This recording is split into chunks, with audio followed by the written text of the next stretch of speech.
Flight 508 asi Miami International Airport dagi take off tongnabagidamakta sem saraga leirami. Hairiba flight asi pung ani changna Miami dagina Bahamas fawa paigadoribani. Hairiba plane asi Bermuda Triangle leiba mafam adugi mayada pairaga chatkadoribani. Hairiba aircraft asi mayai oirap chawba twin engine jet ni. Masida passenger umdra hena tonglibani. Masida tongliba crew member sing asisu experience leirba crew member ngaktani.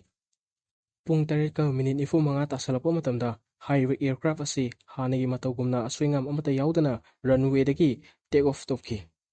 Hosik leiriba weather condition asi plane paiba matamda aswingam yaugadabu weather condition di natte. Thoidokpa akaiba apanba karisu leitabana maram oreka hairiba flight asi feet 10,000 gi mathakta paikhalami. Minute khargi matungda hairiba plane asi Atlantic Ocean gi mathakta paiba horakhi. Flight asigi pilot na cockpit tagi passenger mayam da sumna hairami. Flight asi yamna sangna paigadaba nate maram asina mayam punama potharaga tongbiyo. Matam asimaktada air hostess singasu refreshment gi thabak kaya ama chatharami. Ngaihaki matungda Khudong thiban nanglani haibasi tongliba passenger sing amadi crew member sing asina di khangsaramde. Pungkhai muk paira matung nan mukhaiga manadaba mongda flight asi bera karakpa hauki. Cockpit asida yauriba instrument sing asi khara amana mutki khara amana khappaga leiki amadi khara amana chaplepaga leiki. Khaga wangada thillaga leigadaba compass ki needle asi hojikti uru ngaga leiki. Pilot asina backup instrument kaya ama check tokhi adubu madusu amata yaramde. Flight asiga Miami air traffic control ga lainariba radio transmission asi signal mangma horakhi. Ngahaki matungdadi signal asi pungta tatki. Air traffic control asina emergency gi frequency kaya da flight asiga pau phone na bali honaki adubu flight asigi maikei digi paukum amata di fangkide. Matamadu maktada radar operator singasu urame flight asi radar dagi amuk mang amuk tholak asumna hajin taurame.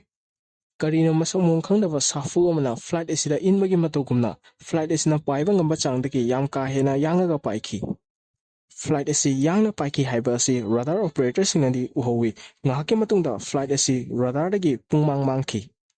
Weather report ki matung ina atia asi khanghodana amuba leichil kaya amana thumsin khre haiba asi manak nakpa jahas singdagi khangbangomki. Jahas asida yauriba crew members sing asina su hairki madadi flight ama yamna yangna amuba leichil asi tamna paisinki haina.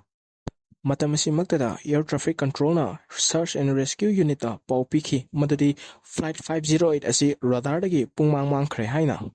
Mikup asi maktada fighter jet kaya amana su plane asibu thinamagi damakta paikhatba huki. Adubu aircraft asi thibadi fangkide aircraft asigi akayatoi amata su isingda tabu ukide. Flight asida tongliba passenger sing amadi crew members singi oinadi khudong thiba asi matang swaisida loitre kananasu masak mong khangdaba mongda khudong thiba kaya ama thengnagadaba watli.